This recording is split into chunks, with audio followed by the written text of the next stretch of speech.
माता की वंदे। अब देखिए आपकी इंटरेस्ट की बात होगी तो आपको आनंद आएगा। चलिए, आपको टास्क दी थी मैंने शुरू में, याद है?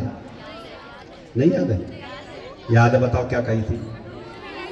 हाँ, तपस्या करनी है, और जो आज तपस्या में पास हो जाएगा वो जीवन में सफल हो जाएगा। तो थोड़ी सी देर और तपस्या करनी है, ठीक है? उसके बाद बढ़िया सा भोजन, और उसके बाद आपका प्रस्थान। तो आज के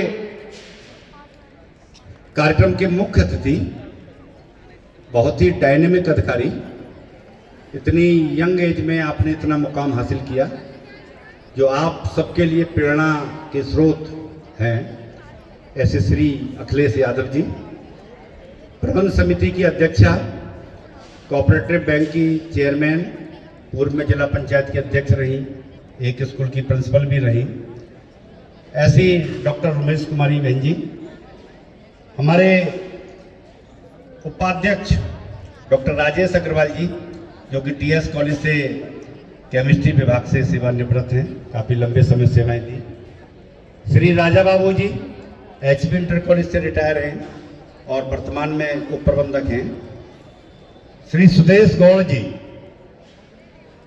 आप बैद्यनाथ में जनरल मैनेजर से सेवानिवृत्त हैं, वर्तमान में कोषाध्यक्ष हैं, और पूरी प्रबंध समिति की जिनके संरक्षण में चलती है, हम सब लोग काम करते हैं, ऐसे श्री नारायण दत्त शर्मा जी, बहुत लंबे समय से संघ के स्वयंसेवक हैं, भारतीय जनता पार्टी में भी काम किया है, और इस उम्र में भी नौरंगाबाद से यहाँ चलकर आए हैं, और इस विद्यालय को उत्तरोत्तर प्रगति के पथ पर ले जा रहे हमारे प्रधानाचार्य श्री विजय प्रकाश शर्मा जी, सभी आचार्यगण, आचार्य बहनें और प्यारे प्यारे भैया बहनें।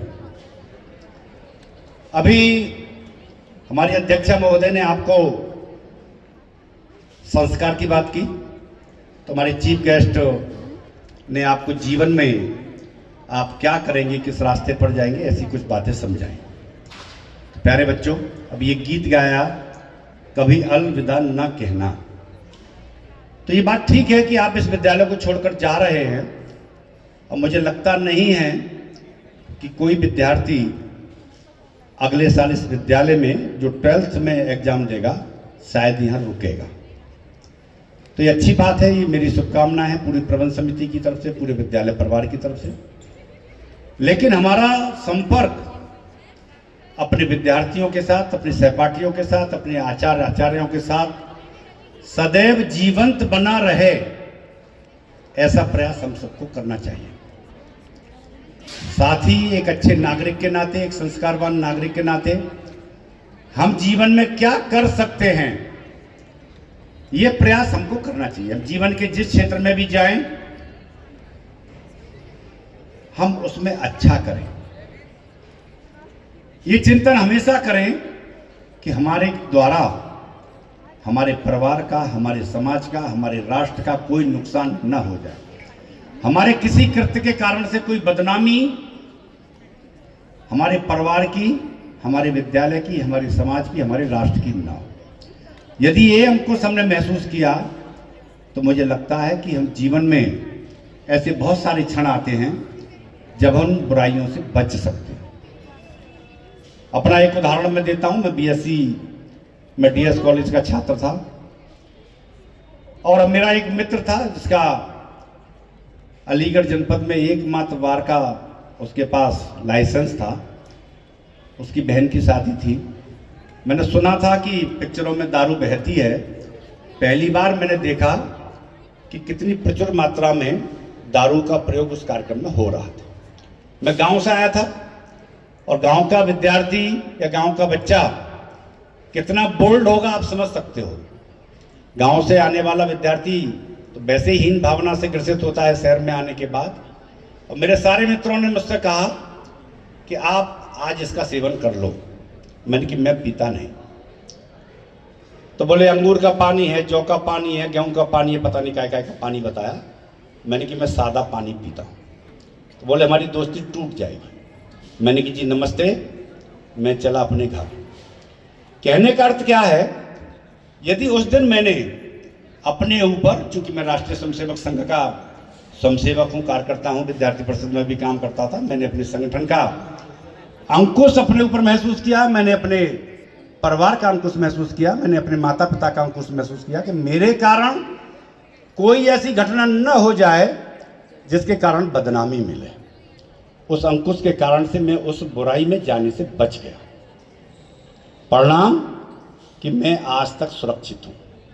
तो प्यारे बच्चों, इस प्रकार का अंकुश आप सबको भी करना चाहिए, अपने जीवन में इस प्रकार का अंकुश महसूस करना चाहिए।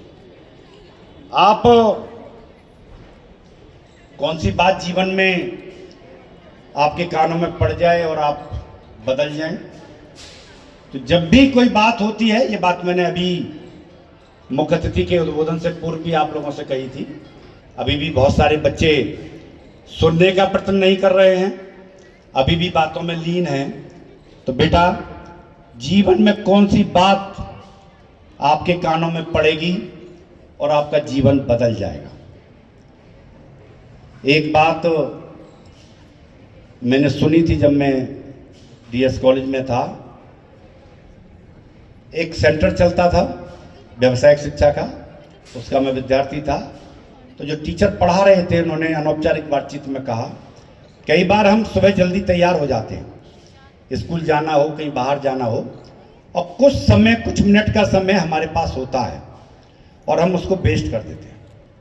तो उन्होंने बताया कि उस समय बहुत सारे काम ऐसे होते हैं जो बहुत दिन से पेंडिंग पड़े होते हैं, लेकिन थोड़ी सी देर में हो जाने वाले काम होते हैं और हम उनको टालते रहते हैं। तो क्यों ना उस समय में हम उसमें से किसी काम को करने की विचार करें। मैंने अपने जीवन में इसका कुछ पालन करने का प्रयास किया और कई बार बहुत सारी पेंडेंसी जो उस समय के कुछ मिनट होते हैं उसमें पूर्ण हो जाती है। वो उसी प्रकार से होता है जिस प्रकार से परीक्षा की रात को आप पूरा कंसंट्रेशन लगाकर और अपने पूरे पाठ्यक्रम को याद करते हैं, उसको रिवाइज करते हैं, उसी प्रकार का प्रयास वो कुछ क्षण होते हैं। प्यारे बच्चों, यदि आप जीवन में इंटरेस्ट नहीं लाएंगे, रुचि नहीं लाएंगे, जिस क्षेत्र में भी आपकी रुचि होगी उसी क्षेत्र में आप आगे बढ़ जाएंगे। एक दुकानदार कम पढ़ा लिखा होता है या एक ठेले वाला कम पढ़ा लिखा होता है, लेकिन उसको अपनी पूरी दुकान में कौन सा सामान कहाँ रखा है ये पता है, उसका मूल्य क्या है उसको मुंह जबानी याद है। क्यों? क्योंकि उसकी रुचि अपने व्यवसाय में है। अभी मैं देख रहा था कि जब यहाँ गीत गाए जा रहे थे तो बहुत सारे बच्चे, क्या लगभग सारे बच्चे उनको गुनगुना रहे थे। फिल्मी गीत थे, लेकिन यदि भजन अभी गाया जाएगा तो मुझे लगता है कि उसमें से थोड़े से ही बच्चे उन भजनों को गुनगुनाएंगे, या कोई देशभक्ति का गीत गुनगुनाया जाएगा तो कम बच्चे गुनगुनाएंगे। क्यों?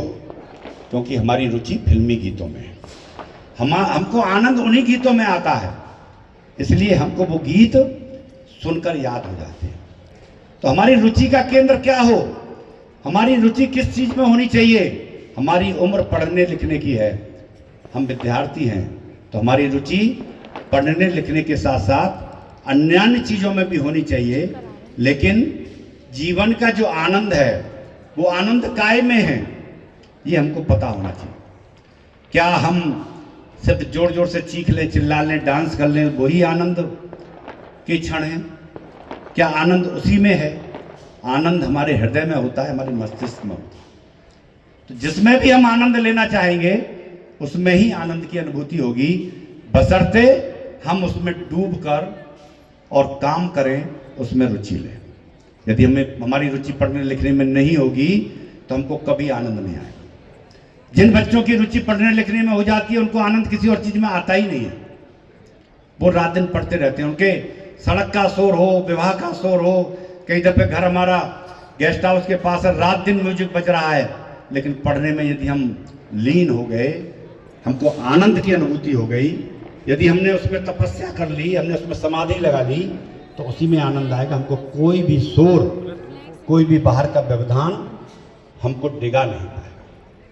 तो आज ये चूंकि आशीर्वाद समारोह है, विदाई समारोह नहीं है, तो आज के इस क्षण पर हम ये आनंद की अनुभूति करें कि हम अपने जीवन को कैसे आनंदित करेंगे, और उस आनंदित करने के जीवन को आनंदित करने के लिए हमको किन चीज़ों की आवश्यकता है। तो मुझे लगता है कि आशीर्वाद समारोह का मनाना सार्थक होगा। आप बहुत अच्छी ड्रेस पहनकर आए, आप बहुत अच्छा डांस भी कर लेंगे बाद में। आप में से बहुत सारे लोगों की इच्छा होगी कि डीजे लग जाए, डांस कर लें, लेकिन क्या जीवन का उद्देश्य यही है? डांस तो आप जिंदगी भर कर लेंगे।